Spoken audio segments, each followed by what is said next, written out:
পোনা সরবরাহ হয় এখান থেকে। এই বাজার ঘিরে প্রতিদিন প্রায় 1.5 থেকে 2 কোটি টাকার বিক্রি কিনি হয়। এই বিষয়ে আরো জানাতে আমাদের সঙ্গে শহরের বাবলাতলা মৎস্যপল্লী থেকে যুক্ত হয়েছেন রিপন হোসেন। রিপন, এই হাট থেকে কি পরিমাণ মাছের রেণু ও পোনা বিক্রি হয় জানাবেন এবং বিস্তারিত তথ্য জানতে চাই এই হাটটি সম্পর্কে।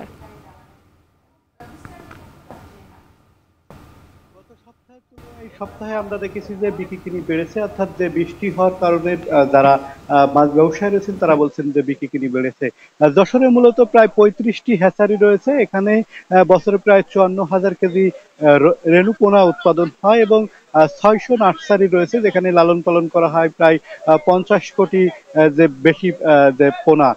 এই বাজারকে ঘিরে আসলে প্রায় 100 কোটি টাকার কিন্তু বাজার রয়েছে এবং এই বাজারকে ঘিরে 5 থেকে 600 ব্যবসায়ী রয়েছেন, তারা মূলত ব্যবসা করে থাকেন এবং প্রতিদিন প্রায় 2 কোটি টাকা বিক্রি হয়ে থাকে। 50 থেকে 60 ট্রাকে করে দেশের প্রায় 52টি জেলায় কিন্তু এই মাছ সরবরাহ করা হয়। আপনাকে যদি একটু জানিয়ে রাখি যে 2529 হেক্টর জায়গায় এই যে রেণু উৎপাদন হয়, যা থেকে 12 কোটি 35 লাখ পোনা উৎপাদন হয়েছে এবছর। আমরা দেখেছি যে মাগুর যে মাছটি রয়েছে সেটি 1 থেকে 2 টাকা, কই মাছ সেটি 50 পয়সা থেকে 1 টাকা, ব্ল্যাক কাপ 400 টাকা কেজি বিক্রি হচ্ছে এই যে রেণুপোনার বাজারে। সব মিলে আমরা দেখেছি যে মাছের বিক্রি কিনি বেড়েছে। যারা ব্যবসায়ী রয়েছেন তারা বলছেন যে গত সপ্তাহের তুলনায় এ সপ্তাহে মাছের দাম বেড়েছে। তারা বলছেন যে চাহিদাও বেড়েছে, তবে তারা বলছেন যে উৎপাদন খরচ তাদের বেড়েছে। বছর যে মৌসুমের শুরু থেকে কিন্তু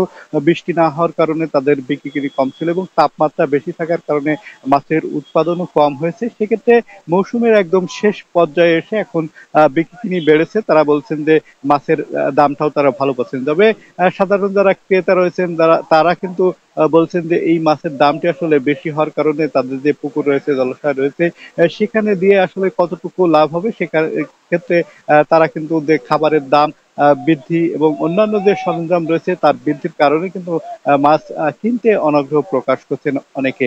এবং আপনি জানেন যে দেশের বিভিন্ন অঞ্চলে যে বন্যা হয়েছে, সেই বন্যা পরবর্তী যখন পানি শুকিয়ে যাবে তখন আরো এই অঞ্চলের যে মাছ রয়েছে সেই মাছের চাহিদা আরো থাকবে। আমরা যারা ব্যবসায়ী রয়েছে তাদের সাথে কথা বলেছিলাম, তারা বলছেন যে এই বাজারকে ঘিরে প্রতিদিন যেহেতু 50 থেকে 60 ট্রাক মাছ দেশের বিভিন্ন স্থানে যে থাকে, সেক্ষেত্রে কিন্তু তারাও আসলে লাভবান হয়ে থাকে। এই ছিল এখান থেকে আমার কাছে সর্বশেষ মুক্তি।